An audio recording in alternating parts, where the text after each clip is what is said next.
आप सब लोगों को हेलो। आज जो हम लोग फॉर एक्सपेरिमेंट रोज मुझे मंडे टू फ्राइडे एडिटोरियल करना ही है। आज ये मैंने जैसा कल बोला था, मैं एक हाउ टू रीड के लिए एक एडिटोरियल ले रहा हूं आज का, कि आपको जैसे रीडिंग में अगर ग्रोथ करना है तो आपको रीडिंग में क्या और करना होगा उसके लिए, या क्या करना चाहिए, स्टार्टर्स हों या मिडिल लेवल पे भी हों। अगर आप एक्सपर्ट लेवल पे है तो कोई परेशानी नहीं है। हमेशा ध्यान रखिए कि जब आप ये सुनते हैं कि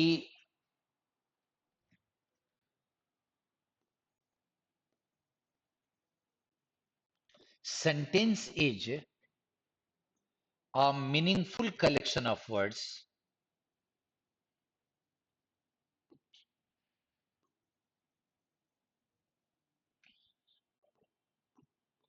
तो आप ध्यान दो इस सेंटेंस के डेफिनेशन में कि वो बोल रहा है कि ये कलेक्शन ऑफ वर्ड्स जो हैं वो मीनिंगफुल हैं। वो ये नहीं बोल रहा है कि sentence is a collection of meaningful words.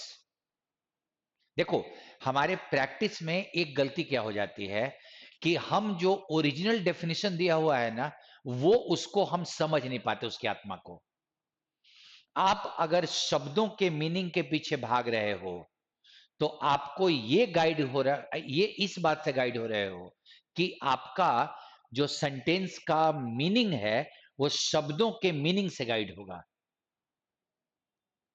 वो वर्ड्स मीनिंगफुल हैं, बट डेफिनेशन ओरिजिनली ये बोलता है कि ये कलेक्शन ऑफ वर्ड्स, जब वो वर्ड्स आपस में कलेक्शन में आएंगे तो वो मीनिंगफुल होंगे। और उस कलेक्शन को, जो कलेक्शन मीनिंगफुल है, उसमें वर्ड अगर एक आध नहीं भी आए तो कोई अंतर नहीं पड़ता। उस कलेक्शन के अर्थ को समझना मीनिंगफुल होता है और वो सेंटेंस होता है। दूसरा, कि आपके पास जब सेंटेंस में ये वर्ड लिखा गया, सब्जेक्ट और वर्ब ही तुम्हारा इंपॉर्टेंट फैक्टर होता है। उसके बाद सब चीजें, हर वर्ड अगले वर्ड के बारे में तुमको आइडिया देगा। तो अगर तुमको मीनिंग निकालने में दिक्कत हो रही है ना, तो इस वर्ब को एक क्वेश्चन बना दो तो अगला वाला वर्ड समझ में आ जाए क्या लिखा हुआ है। किस फॉर्म में लिखा हुआ है वो ग्रामर है, लेकिन अर्थ क्या निकलेगा वो आपको समझ में आ जाएगा। जैसे मैं उसको एग्जांपलीफाई करता हूं, ध्यान रखना कि यहां से लेके यहां तक एक सेंटेंस दिया हुआ था, और अगर मीनिंग निकालने के लिए पढ़ रहे हो तो हेडलाइन को तुम बाद में पढ़ो तो ज्यादा अच्छा है। अब आपका इतना दूर का जो कलेक्शन है वर्ड्स का, ये मीनिंगफुल है। कोई अगर शब्द तुमको नहीं भी समझ में आ रहा है, जैसे इस फियर का मतलब आपको नहीं भी समझ में आ रहा है, डिस्कोर्स का मतलब नहीं भी समझ में आ रहा है, तो कोई दिक्कत नहीं है, तुम्हारा ये कलेक्शन डिस्टर्ब नहीं हो रहा है। और अब आप जरा सेंटेंस को पढ़िए। India's public health was recently, मैं सब्जेक्ट का हो सकता है कि मीनिंग तुमको नहीं समझ में आए। इंडिया का जो पब्लिक हेल्थ है, to a one sided dash on how vaccination against the HPV prevents cervical cancer and death।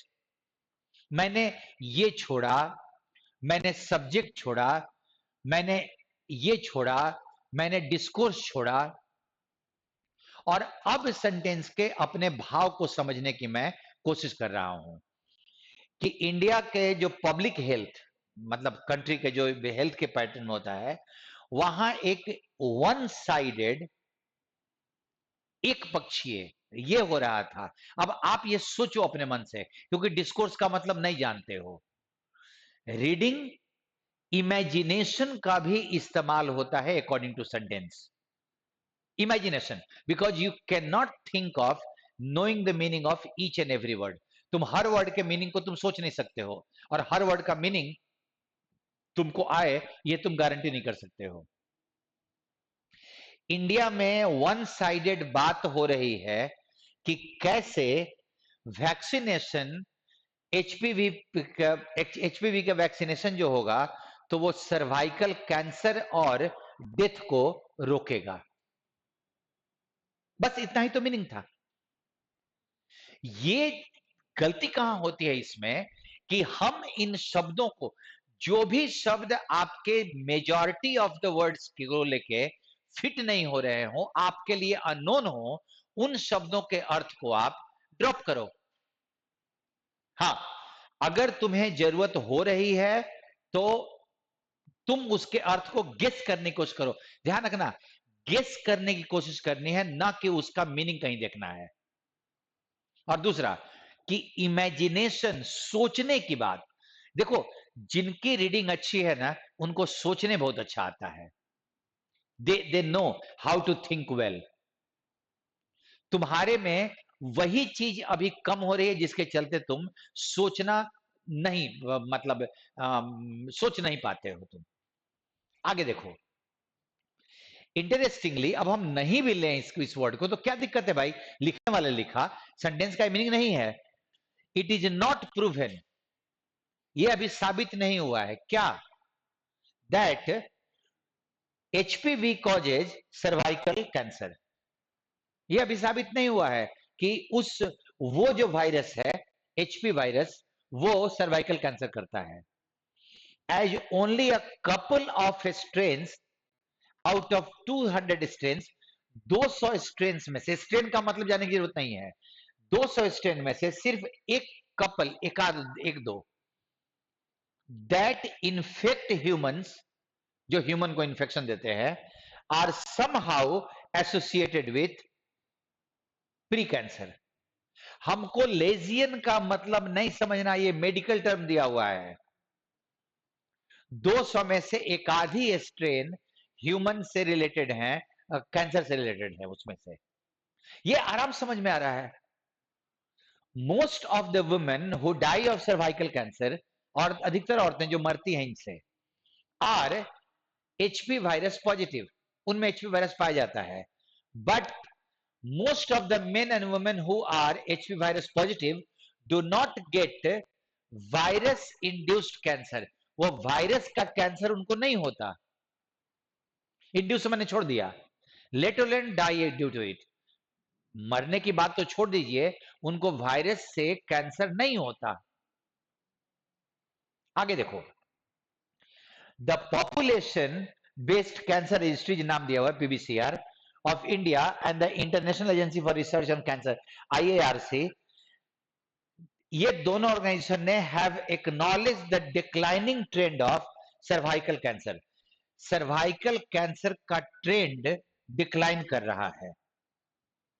Prevalence नहीं भी आए तो कोई अंतर नहीं पड़ता in India and the globe, regardless of vaccine coverage और इफिकेसी।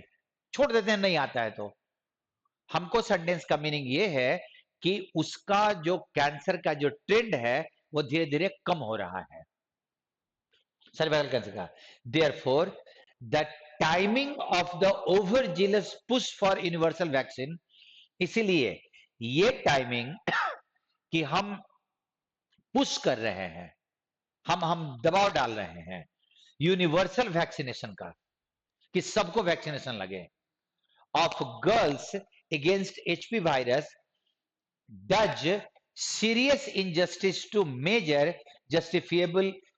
ये एक इनजस्टिस है कि हम सबको सर्वाइकल एचपी वायरस के खिलाफ हम वैक्सीनेट कर रहे हैं, यूनिवर्सल कैसे सोच रहे हैं सारे गर्ल्स को।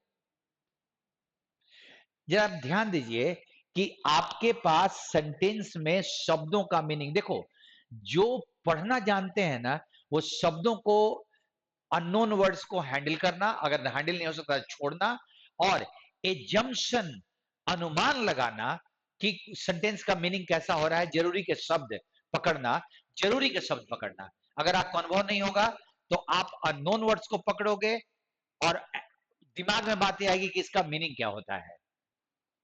तुम एक बार सेंटेंसेस को अंडरस्टैंडिंग के लिए पढ़ो, और जब तुम पढ़ लिए तो जिन वर्ड्स को तुमने सोचा कि इसका मीनिंग नहीं आता है, उसका मीनिंग गेस करो। क्योंकि देखो एक चीज, reading itself is the only preparation for your language. Grammar पढ़ने में बहुत इंटरेस्टिंग लगता है, लेकिन रीडिंग का तुम्हारा मजबूत होना तुम्हारे अंग्रेजी के प्रिपरेशन का फाउंडेशन है, सिटाडेल है। वही पे तुम्हारी अंग्रेजी डिसाइड होती है कि तुम किस लेवल पे अपना परफॉर्म करोगे एग्जामिनेशन में। इसलिए रीडिंग को लेके अगर तुम अकेले बैठते हो और रीडिंग कर रहे हो तुम, और वो रीडिंग जैसे मैं अभी कर रहा हूं वैसे कर रहे हो, तो तुम्हारी तैयारी अच्छी चल रही है। आप ध्यान दो, next, highest groups. Considering its sexual transmission, unlike airborne, waterborne or contagious disease. अभी मेरे को पीछे में क्या पढ़ा था, मैं आगे पढ़ता हूं. An extremely important Western assumption, एक पश्चिमी देशों का एक assumption है, important, behind targeting pre-puberty girls. मैं प्यूबर्टी नहीं पकड़ूंगा, मैं गर्ल्स को टारगेट करूंगा. बिहाइंड टारगेटिंग गर्ल्स, एक वेस्टर्न एजम्पशन है कि हम गर्ल्स को वैक्सीन के लिए टारगेट कर रहे हैं. For this vaccine is that teenage girls indulging in promiscuous relations and becoming carriers of virus are a huge risk factor for the entire adult population. ये एजम्पशन है कि वो गर्ल्स जिन जो वायरस का कैरियर हैं वो एडल्ट पॉपुलेशन के लिए एक रिस्क है. This is a huge moral conundrum in Indian society and even risks of patriarchy as men can be carriers too. जबकि हालत यह है कि मनुष्य भी कैरियर हो सकता है. अब जरा देखना, मैं इस पूरे सेंटेंस को मैंने हटा दिया. तुम अगर बहुत अच्छे पढ़ने वाले हो तो तुमको इसका मीनिंग फर्स्ट रीडिंग में ही आ जाएगा. और अगर तुम पढ़ने के एस्पिरेंट हो कि तुम रीडिंग करना चाहते हो तो अपनी रीडिंग को देखो. आप अगर ध्यान दो कि कहीं आप जा रहे हो किसी जगह पे, तो आप गड्ढों को टारगेट नहीं करते कि इन गड्ढों को भरना चाहिए. आप उन गड्ढों से बचने की कोशिश करते हो ताकि तुम्हारी गाड़ी का स्पीड नहीं कम हो और तुम जल्दी पहुंचो. ये इसको रोकना, बार बार रुक के ये सोचना कि इसका क्या मीनिंग होगा, वो पीछे के थॉट को भुलवा देता है. और यही भुलाने को फिर तुम जब कंप्रिहेंशन बनाएगा तो तुम मैक्सिमम चीजें भूल चुके होगे, क्योंकि तुम हर बार टारगेट करते हो वो अननोन एस्पेक्ट्स, जबकि मैंने अननोन एस्पेक्ट को छोड़ दिया. अगर वो कभी यहां से क्वेश्चन बनाएगा, तुम अगर यहां रुके तो तुम कुछ देर के बाद पढ़ना बंद कर दोगे, लेकिन नहीं रुके तो तुम पूरे आर्टिकल को पढ़ डालोगे. सिर्फ गर्ल्स को टारगेट करना कि वो कैरियर है, गलत है. मनुष्य भी, पुरुष भी कैरियर हो सकते हैं. But this article focuses on the questionable timing, promotion and pricing of HPV vaccine. ये आर्टिकल किस चीज पे फोकस कर रहा है? टाइमिंग पे, इस वायरस, इस वैक्सीन के, प्रमोशन के और प्राइसिंग के. Assuming some high risk population need it. ये एज्यूम करते हुए कि कुछ पॉपुलेशन का भाग इसको कोई ये वैक्सीनेशन जरूरी है. The Serum Institute of India developed, उसने दवाई का नाम दिया है Cervavac, and promoted it as an indigenous and affordable vaccine. उन्होंने कहा कि यह वैक्सीन बहुत अफोर्डेबल है, सीरम इंस्टीट्यूट ने. It is pertinent to ask, ये हम ये पूछें कि why it took nearly 2 decades for vaccine after the introduction of a patented HP virus vaccine in the United States. United states में उस वैक्सीन के आने के 20 साल के बाद इंडिया में क्यों आ रहा है? 2 decades. Why it took nearly 2 decades for vaccine after the introduction of a patented HP virus vaccine in the United States, Australia, and elsewhere in the global north. Australia में, यूनाइटेड स्टेट्स में 20 साल पहले हुआ, इतना दिन क्यों लगा यहां पे? Cervavac uses similar techniques deploying virus like particles, वो छोड़ दिए medical, produced using recombination deoxyribose nucleic acid techniques to generate करने के लिए, क्या जनरेट करने के लिए? An immune response against virus infection. Immune का हमारे वायरस इन्फेक्शन के खिलाफ एक रिस्पॉन्स आए, उसके लिए उन्होंने वही टेक्निक इस्तेमाल करता है। ध्यान रखना, पीछे में क्या होता है, सिमिलर टेक्निक जो ऑस्ट्रेलिया और इंग्लैंड अमेरिका में हुआ है। The vaccine against cervical cancer is only the second rDNA vaccine in the world using techniques of early 1970s। 1970 के टेक्निक का ये इस्तेमाल कर रहा है। The first being the vaccine against hepatitis B. पहला वैक्सीन इस टेक्निक से हेपेटाइटिस बी का बना था और दूसरा अभी बन रहा है। सीरम इंस्टीट्यूट अभी 20 साल के बाद उसको डेवलप कर रहा है। ध्यान दो, कोई भी टॉपिक देखो, रीडिंग एक परजिवरेंस का टेक्निक होता है। परजिवरेंस, तुम कंटिन्यू कितना कर रहे हो, तुम अपने से एफर्ट क्यों क्यों लगा कर रहे हो। देखो, एक होता है ना कि जैसे पढ़ रहे हो, धीरे धीरे धीरे प्रैक्टिस ऐसा हो जाएगा कि तुम्हारे मीनिंग आने लगते हैं। जब तक वो मीनिंग नहीं आ रहे हैं नॉर्मल, तब तक तुम्हें वो सेंटेंस जिसके मीनिंग में तुमको दिक्कत हो रही है, वहां पे एफर्ट लगा के उसके मीनिंग को डेराइव कीजिए। आपका मीनिंग का डेरिवेशन एफर्ट लगा के, क्योंकि बिना एफर्ट के आदमी कुछ सीखता नहीं है। इंग्लिश में पाठ करना हो जाता है, हमने पढ़ लिया, बात नहीं समझ में आई। तुम 20 सेंटेंस पढ़ो, लेकिन 20 सेंटेंस में अपना एफर्ट डाल डाल के तुम उसके पूरे मीनिंग को डेराइव करो। ये ज्यादा फ्रूटफुल है बनिस्बत इसके कि हम पूरा एडिटोरियल पढ़ें। पूरा एडिटोरियल पढ़ो तुम, लेकिन तुम्हारा एफर्ट लगाने का जितना देर टेक्निक काम कर रहा है, सोचना तुम उतने ही देर तक ठीक से पढ़ रहे हो। बाकी टाइम में तुम पाठ कर रहे हो, पाठ करना नॉर्मल, उच्चारण कर लिया हमने। जब तक तुम मीनिंग निकालने का एफर्ट नहीं लगाओगे, तुम्हारी अंडरस्टैंडिंग में ग्रोथ नहीं होगा।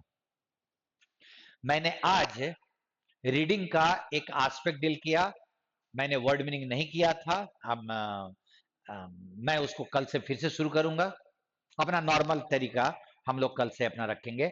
आज भर आप लोग ये बताइएगा कि आपको ये वाला पैटर्न पहले से करते थे, कोई दिक्कत नहीं है, अगर नहीं करते थे तो कितना हेल्पफुल है।